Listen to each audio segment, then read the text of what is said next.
He said men like me belong in the audience, not at the table. 2 weeks later, he couldn't even buy a ticket to get in. He said it loud enough for the planner to hear and for my daughter to pretend she hadn't. Men like you belong in the audience, not at the table. He smiled when he said it. He always smiled when he cut. I kept my hands flat on the linen. The hotel ballroom smelled like polish and flowers. The planner had her clipboard. Place cards lay in neat rows. Donors here, board there, family on the fringe unless their checks said otherwise. Evan nudged a folded check across the table with 2 fingers. He made a show of it. The check was blank where the signature should be. The amount line was full. He wanted the planner to see the number, not the name. She thanked him and slid it beneath her binder. He caught my eye as if he had set a hook. "Arthur," he said, "you'll be glad to sit out front." Better view. I looked at the seating chart. I saw my name down by the kitchen doors. I saw his by the stage. I saw my daughter's next to his. She didn't meet my eye. She pulled at a thread on her sleeve and nodded at something the planner said about dessert forks. I kept my mouth closed. I had learned that silence is a tool. If you use it long enough, someone will speak too much and tell you what you need. He kept talking. He said the gala needed fresh energy. He said donors preferred younger faces. He said legacy is important. The way a man says traffic was bad when he shows up late. I let him talk. I watched his hands. He tapped the table with the capped pen from his pocket as if he were already chairing the meeting. The pen left a small dot of ink on the cloth. He didn't notice. "Foundation's lucky to have you as a founder emeritus," he went on. "We'll make sure you're honored." I looked at the place cards again. Someone had moved 2 cards since I walked in. A donor couple had been traded to the front. My name had been pushed down another row. The planner didn't look at me. She looked at the check under her binder. I pushed my chair back and stood. I smoothed the linen where my hands had been. The spot of ink stayed. I picked up my coat and nodded to the planner. "Thank you," I said. I nodded to Evan. "I heard you." He smiled again. "Good." We're all on the same page. I left the ballroom. The hallway was quiet. The elevator was slow. I looked at the framed photos of past galas. In most of them, my late wife stood beside me. She had the donor letter in her purse at every event. She had liked seeing the checks go where they were supposed to go. Outside, the air was cold and clean. I took out my small notebook and wrote the date, the time, the room number, the check without a signature, and my name moved down the chart. I wrote the sentence Evan had chosen, word for word. I did not add anything to it. I let it sit on the page like a stone. My name is Arthur Lane. I am a grandfather. I kept a small woodshop behind my house, a ledger on my desk, and a binder on the shelf labeled Foundation, Bylaws and Letters. The binder had tabs. The tabs had numbers. The numbers matched a table of contents I typed on my old machine. I liked paper because it did not change when a man raised his voice. I carried keys on a ring. The ring had a tag I wrote on years ago: shop, shed, office, gate. I put the ring in the same bowl by the door every night. I swept the shop floor every Friday. I sharpened my chisels on the first Saturday of every month. I built the cradle my daughter used. I fixed the leg on my grandson's chair last winter and showed him how a clamp makes wood behave. The foundation started small. My wife and I set it up after the second good year in my shop. We gave to the community kitchen, the after-school program, the library. We did not give for our names to sit on a plaque. We gave because we knew what a hot meal does and what a quiet place with books can do for a child. My wife wrote a donor intent letter in her own hand. She kept a copy in a red folder in the hall closet.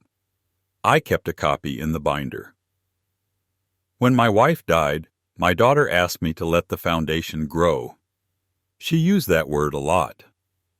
Her husband, Evan, liked big rooms and stages and lights. Evan took our family name when they married. He said it would make school forms and envelopes simpler, and it would look cleaner on foundation mailers. I didn't argue. A name is only paper until you test it. Later, when the charges hit and the planner emailed that authorization, the name on the line was mine. Lane written by Lane. That's what sat wrong. The name that should have pulled us together became the tool he used to push me off the table. He talked about brand. He said a brand is a promise. I said a ledger is a promise. He laughed. I did not. I do not hate parties. I do not love them either. I like a chair that does not wobble and a floor that is clean.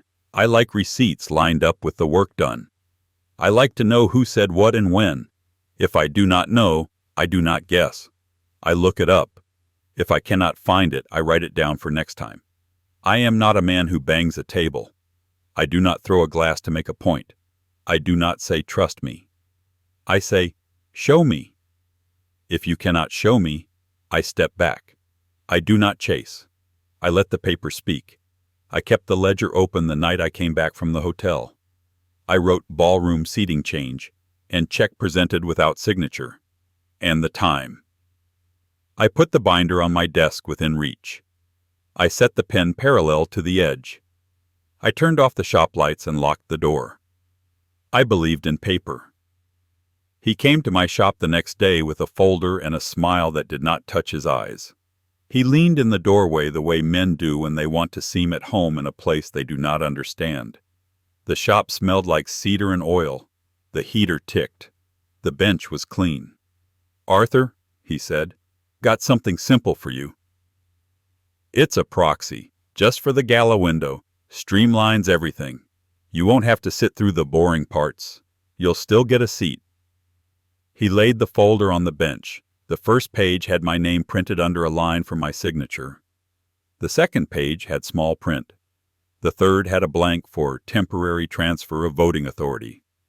The line for duration said until revoked. There was no date beside it. I read the top page. I read the second and the third. I turned them over. The backsides were clean. I set the papers down and put a small square on top of them to keep them from sliding. The square was a sandpaper block. It did the job. Evan talked while I read. We need agility. Donors expect decisions day of. You know how it is. Look, you'll love the video we're cutting. Legacy piece. Your name, your wife, the whole story. I've got a brand guy who wants to interview you. I let him talk himself dry. When he finished, he tapped the top page with his knuckle as if it were a door that would open if he knocked enough. Where did this come from? I asked. Standard template, he said. Everybody uses them. Who is everybody? I asked. He smiled. Comparable foundations. It's common sense. I reached up to the shelf and pulled down the binder. I set it beside the proxy. The tab for board authority was scuffed from use.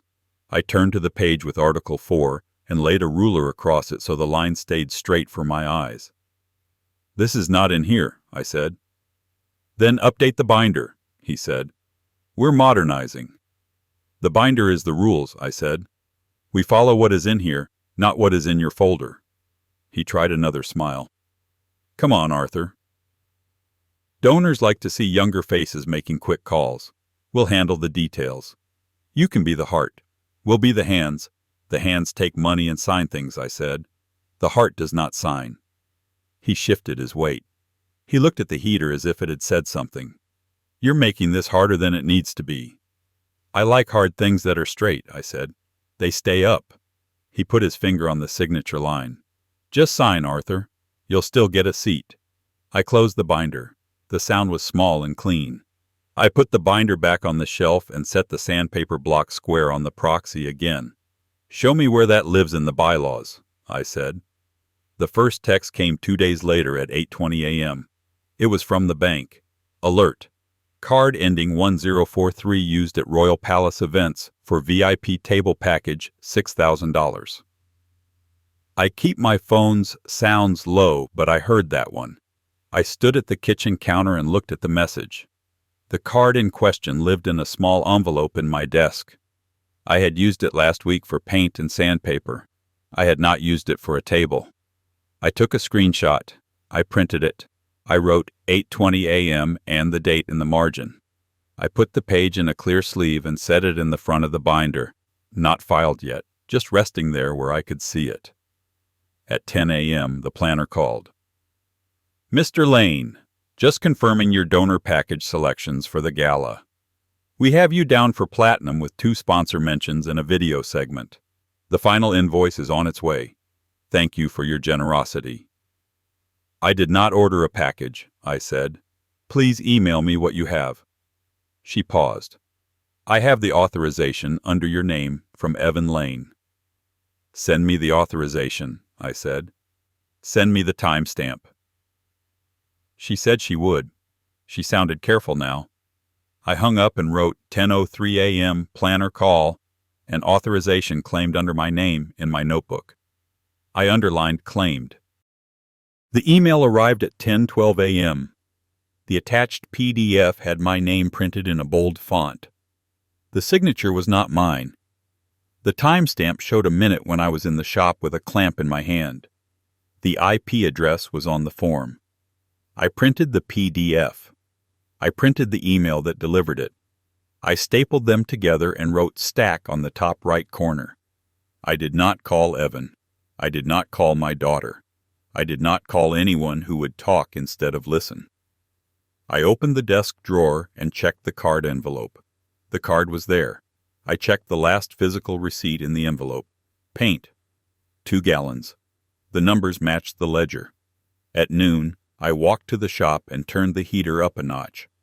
I set the planner's email stack next to the bank alert. I drew a pencil line between them. I like to see lines when I am building. It helps my hands behave. I dated the line. I put a small dot where the line met the hour on the text and the email. The dots made a clean pair. The phone buzzed again at 2:40 p.m. Another charge. Custom lighting package $1,350. I did the same steps. Screenshot, print, sleeve, note. The rhythm was steady. My pulse was steady too. I have learned that being steady is a kind of hammer. It drives the same nail with the same strike until the head sits flush and the board lies down. Before I locked up for the day, I read the line Evan had said in the ballroom. I did not change a word. I let it sit on the page. The page did not argue. I wrote both down and said nothing. I had lived a long time by keeping steady, by taking the second breath before I spoke. Not this time. He had written my name without my hand. He had moved my chair without my say. He had tried to turn my wife's letter into confetti. I wanted the door to the room to close on him and stay closed. I wanted him to learn what a rule feels like when it does not bend. People say, go easy for family. They say, talk it out. They say, let it pass. Number. I chose the hard road and the long road. I would not meet him in a hallway with half words. I would meet him on paper. I would use the tools that do not blink. Forms, timestamps, signatures, clauses. If it cost me sleep, I would pay. If it cost me a winter of cold looks, I would pay that too. I was done being polite at my own expense. He wanted a stage. I wanted a record. I would press each page until the teeth met and held. Whatever it took, I would push it all the way through. I would not be the audience. I would build the table and fix who sat there. You won't believe how far I'm about to take it. But before we continue, please subscribe to the channel and write in the comments what time it is where you are now. The second ping from the bank hit while I was making coffee. Same information. VIP table, 6,000, on a card that slept in a paper sleeve in my desk. I stared at the screen until the number steadied. Not a mistake. A decision. My name used like a free door. I didn't pace. I took the binder off the shelf and the red folder from the closet. I opened my wife's letter and read her hand. No personal benefit, no entertainment. Duty, not show. She wrote it plain. I felt the old heat come up, the kind that sits behind the ribs and waits. You wrote my name, I thought. You reached into my pocket. You tried to turn her rules into decorations. The planner called to confirm my package. I kept my voice flat. Email me what you have, I said. When it arrived, the signature looked like mine only to someone who didn't know how I crossed the final T. I printed it. I printed the bank alert. I put them under a clip. Not a mountain, just 2 stones that would not move. I called Stagecraft. A man with a tired voice read the order. Who gave you the card number? I asked. He said Evan's name without a blink. I let the silence sit until he filled it again with his own name and the time. I saved his words. My hands steadied. It wasn't about a party anymore. It was about a rule. I could feel my wife in the room, the way her palm used to lie flat on a page when she wanted something to stay true. I put the red letter on top of the printouts. I slipped a copy behind it. I didn't need a pile. I needed the right pieces in the right order. Bank, vendor. Her letter, my name. That was the line. I looked at the shop clock. For a second I wanted to call my daughter. Explain. Ask why she let him run like this. I didn't. She would hear what she needed when the paper spoke. I was angry, yes, but I was done being noisy. Anger is air. Paper is weight. I closed the binder and put it on the table where I could see it from the sink. I finished the coffee that had gone lukewarm. I rinsed the cup and set it upside down to dry. I now had all the proof tied to the rules.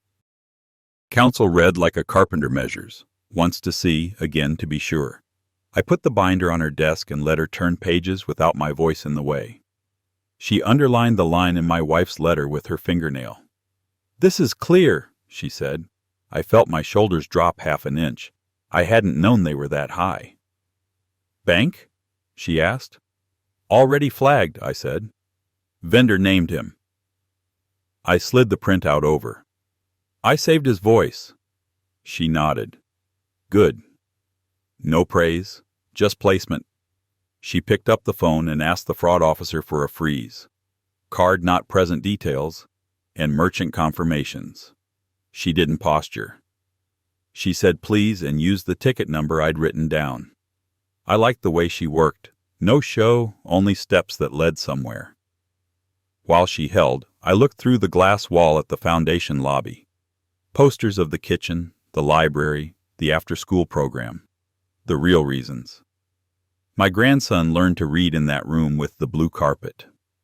I could see his small hand turning pages. I could feel the distance between that hand and the rope Evan wanted to stand behind tonight. My jaw set.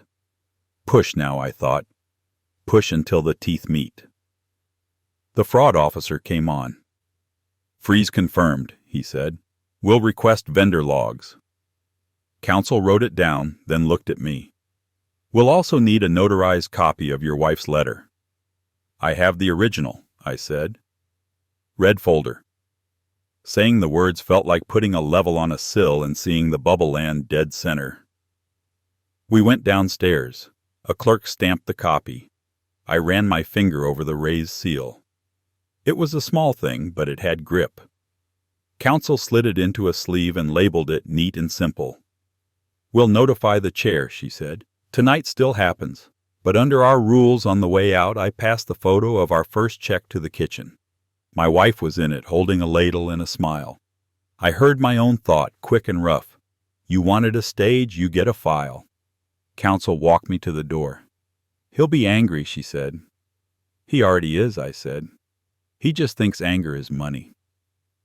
We agreed on what each of us would do and when. I did not shake her hand like a man closing a deal. I held the binder and the red folder like tools I meant to use. Processes started. The doors opened to formal action. 2 weeks sounds long. It lived short. Every day I tucked a new page behind the last. The freeze notice, the board memo, a short note from the chair that said we would keep the program and the rules. The work gave me sleep. The anger cooled into something better. Aim. I put on my plain suit and my old wedding shoes. I arrived early with counsel through the service hall. The ballroom glowed like it always did. Flowers, linen, the hum of lights. I checked the cards. My name sat near the front. The empty chair next to my daughter held a blank place card.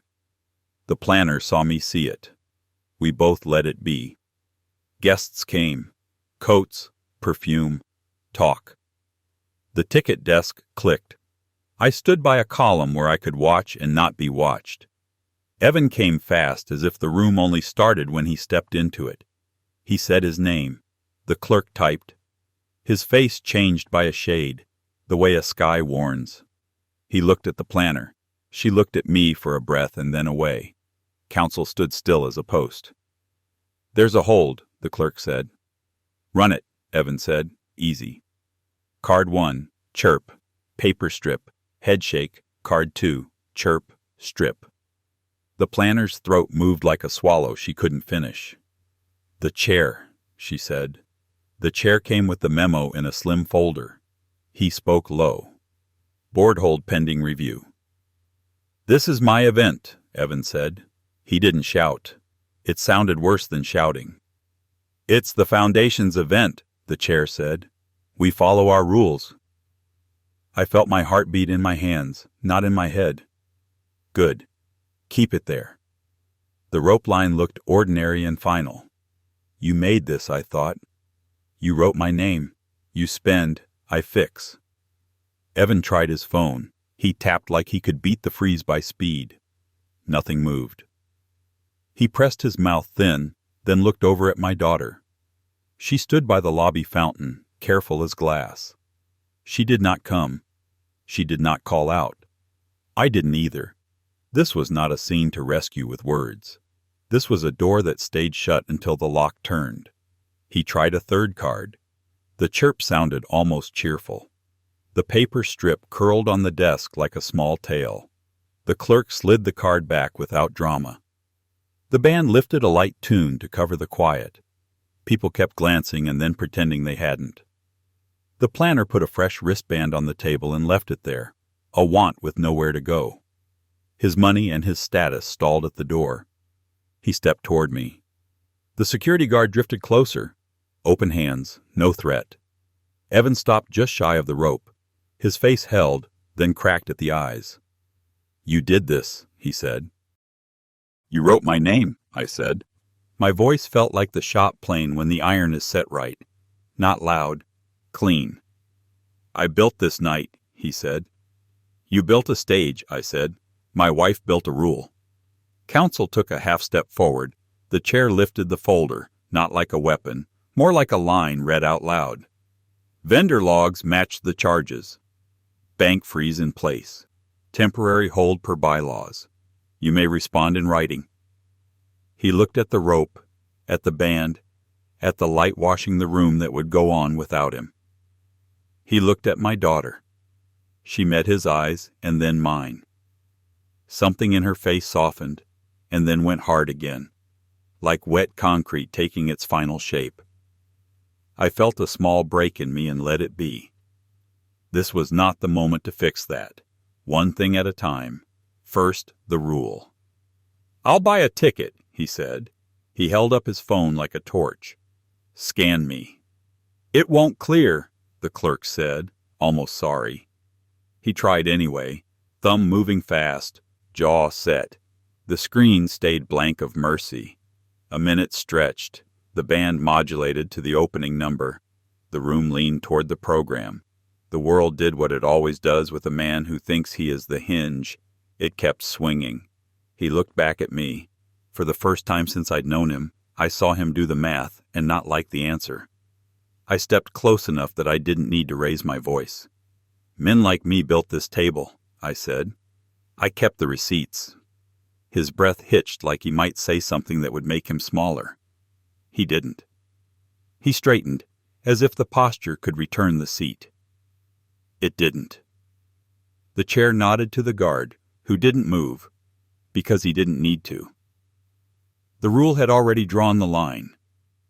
Evan backed away, one careful step and then another. He looked over his shoulder at the room he thought he owned and saw what I wanted him to see. A door that did not care about him. He turned and left. The tile under his shoes made a thin sound. The clerk tossed the last paper strip into a small bin. The planner exhaled. The band leader counted down. People clapped because that's what you do when a song starts, even if you don't know you're clapping for the right thing. I let the noise take the moment and carry it across the room.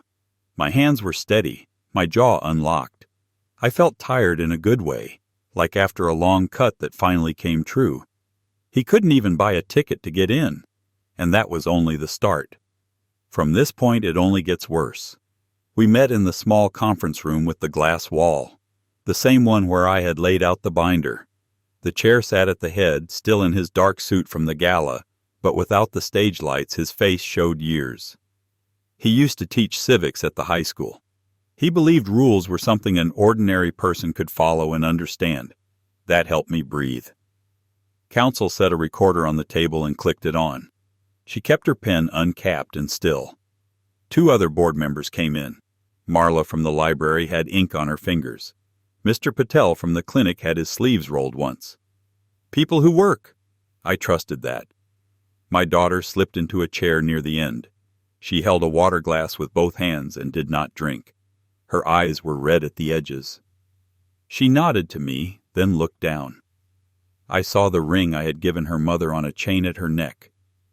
It sat against her skin like a small weight. The chair began. We have a donor intent letter. We have charges made in Arthur's name without his consent. We have a freeze notice from the bank. We will read the conflicts clause. Counsel read the clause cleanly. The words were not dramatic. They were plain. No officer, board member, or family member may use foundation funds for personal benefit or status. It was the same rule my wife wrote, just in the bylaw's voice. Evan sat across from me. He had come in late. His tux was gone. He wore a sport coat with a shine at the elbows. He tapped his heel under the table, a single quiet beat. He tried to catch my daughter's eye. She did not look up. "Do you have any explanation?" the chair asked him. "It was for the foundation," he said. "We needed a strong night." He smiled at the board like he was selling the last chair in a room. "You all saw the interest." "I brought momentum." "Momentum is not an excuse," Marla said. Ink smudged the side of her hand when she turned a page. "You used Arthur's name." Evan spread his hands. "We're family." "I am a founder," I said. I kept my voice level. "My wife wrote the letter." "We all agreed to it." Counsel slid a thin packet across to the chair. "Vendor confirmation that Mr. Evan Lane spoke the card number. Planner authorizations tied to his IP bank freeze. Minutes will reflect the attachments." The chair looked at Evan. "Pending full review, I move we suspend Mr. Lane from the board and remove his access to funds and commitments." Mr. Patel seconded. The vote was quick. My daughter closed her eyes for a moment, then opened them and looked at the table. Not at him, not at me. The recorder's little light stayed steady. The chair signed the suspension notice. Counsel collected the signatures and capped her pen. She met my eyes for a second and gave a small nod, not of victory, but of duty met. Formal authority moved away from him. The next day I sat at my kitchen table with the binder open to a new index page. The fraud officer called first. He sounded like a man who had said the same thing many times and still cared that people heard it right. "We traced the authorizations," he said. "Card not present. Address check passed. The merchant logs show the same time block you flagged. We'll send a report." "Thank you," I said. "Did they record the calls?" "2 of the 3, he said. "You'll have the files." I wrote down the time. I wrote his name. I boxed the line and put a small check in the margin. Stagecraft emailed their logs next. A tech wrote, "Per request, attached are the call notes and IP stamps." Caller identified himself as Evan Lane. Red number ending 1043. Confirmed by second staffer. I printed it. The printer whirred and laid the page with a clean edge. I set it under a clip with the bank trace when that came through an hour later. Counsel called at noon. "I've drafted a letter of findings to date," she said. "Limited scope. Just facts we can prove without argument. I'll send for your records and the chair's signature." "Will there be a refund?" I asked. "The bank will reverse pending. Vendors will credit the rest. We'll put restitution in a settlement demand." "He'll see the numbers," I thanked her. I could hear typing on her side. No wasted words. It matched how I wanted this to go. I stepped to the shop and stood by the bench where he had laid the proxy. The sandpaper block still sat at the edge. My hands rested on the wood. I felt anger again, but not wild. It sat like a weight where it should. Not on my tongue. In my work. My daughter texted me then. "Are you okay?" 3 words. No decoration.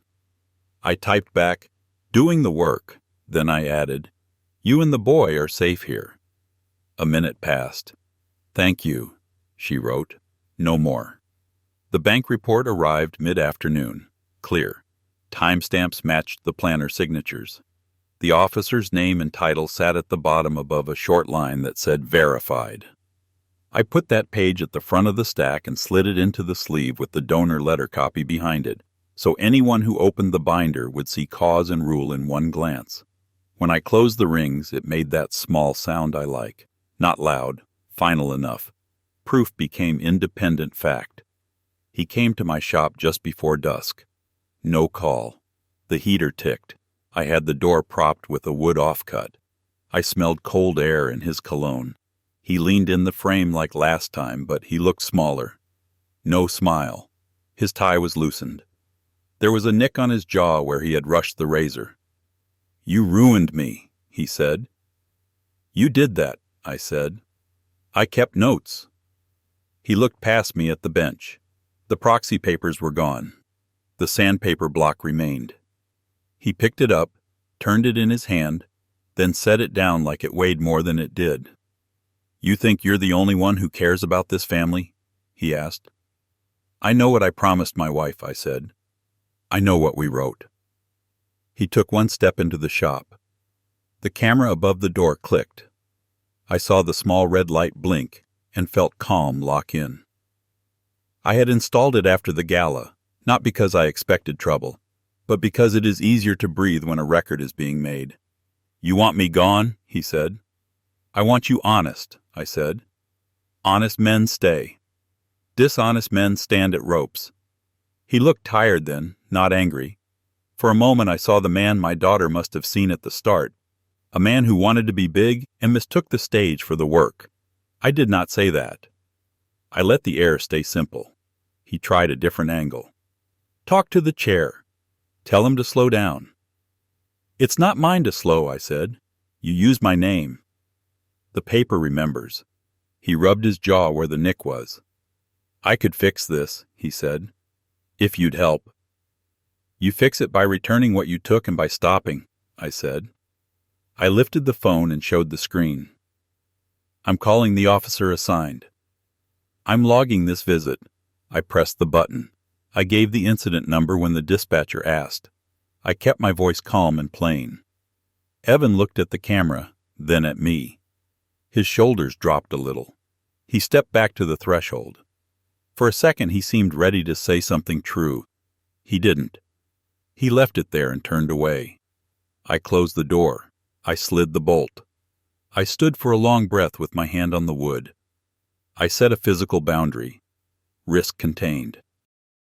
2 weeks later we were in a small courtroom that smelled like paper and old varnish. A calendar hung crooked behind the clerk. The judge read quickly but not carelessly. Counsel stood at my side with her folder. Evan sat with a lawyer I had never met. My daughter was not there. I had told her she didn't need to come. She texted me a small heart and call after. Counsel spoke first. She stuck to what we could prove. Charges authorized without consent. Vendor confirmation. Bank trace. Donor intent letter. Bylaw clause. Emergency board hold. Her voice did not rise or fall for effect. It held steady.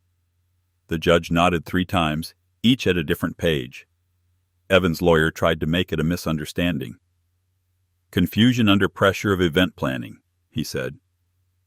Good faith. The judge asked one question. Whose name is on the authorizations? Arthur Lane, counsel said. Whose voice is on the vendor confirmation? The judge asked. Evan Lane, counsel said. She clicked a small speaker. The tired stagecraft tech's voice filled the room. Name, number, time. The judge lifted a hand and counsel paused the file. That will do, the judge said.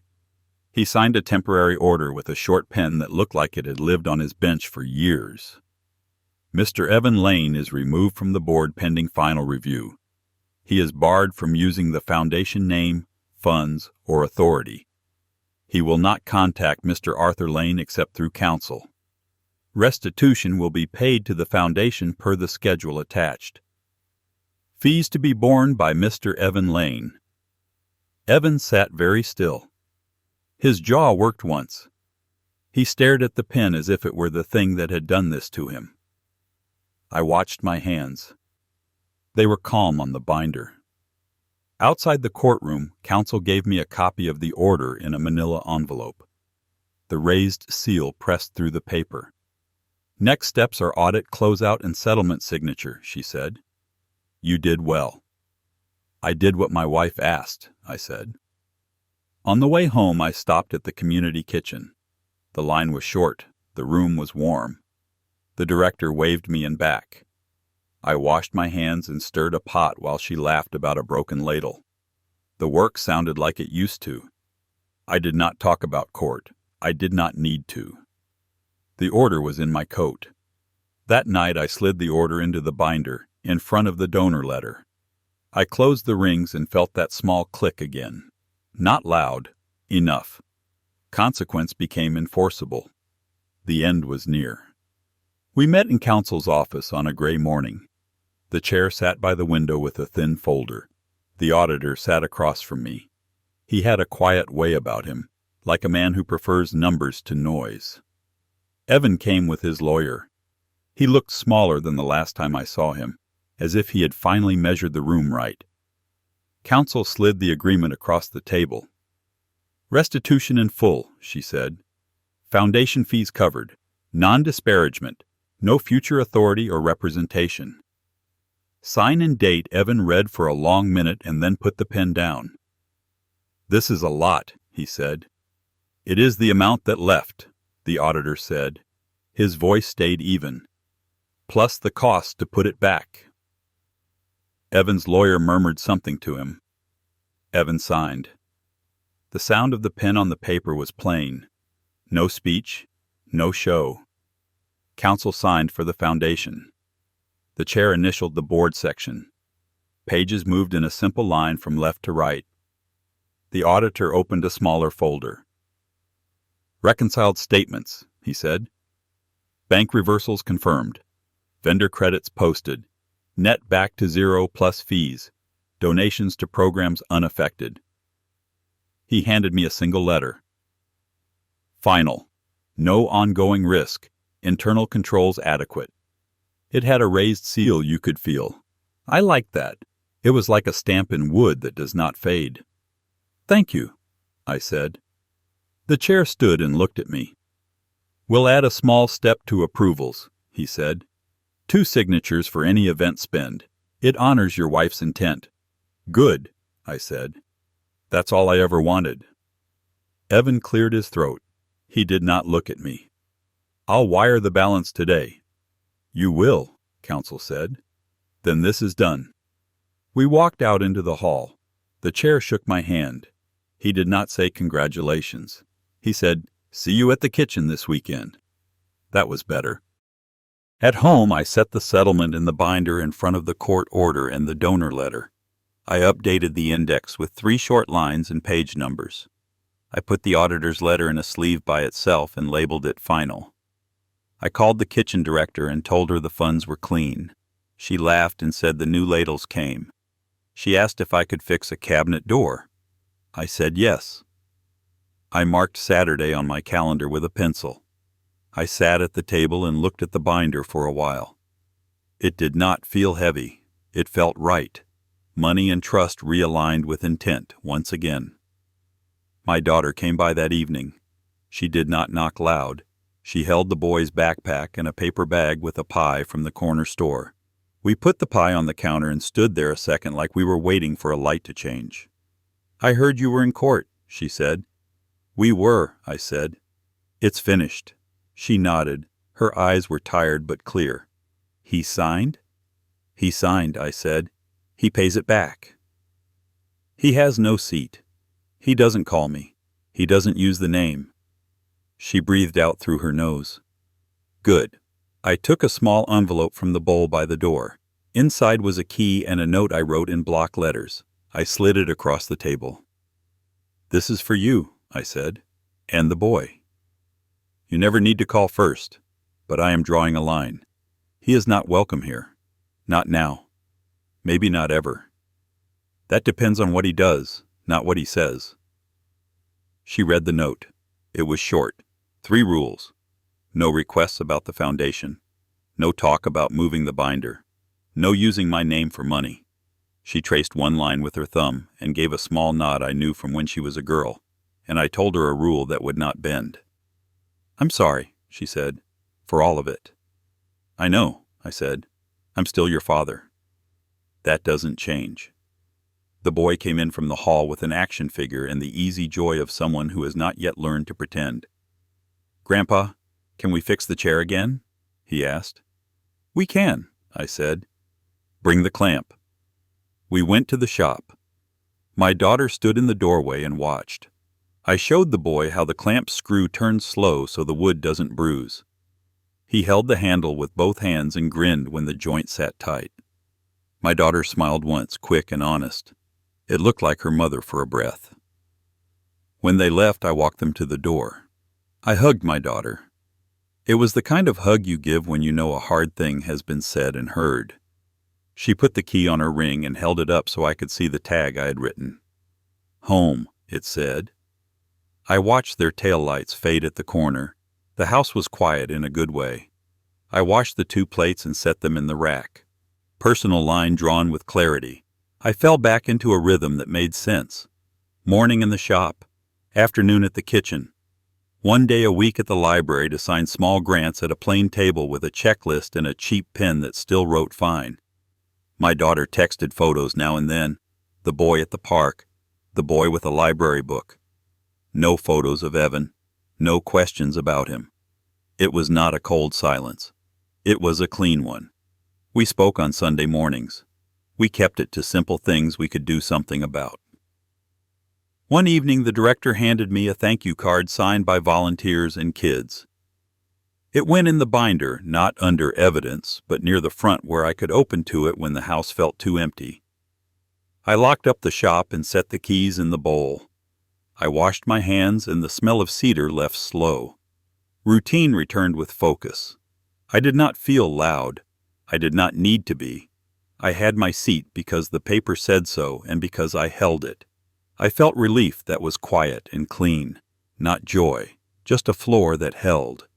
Would you forgive first and risk the rule, or hold the rule and wait on forgiveness? Please share your thoughts in the comments. My grandpa's words really happened. I believe him. If you want more true tales stories like this, hit subscribe.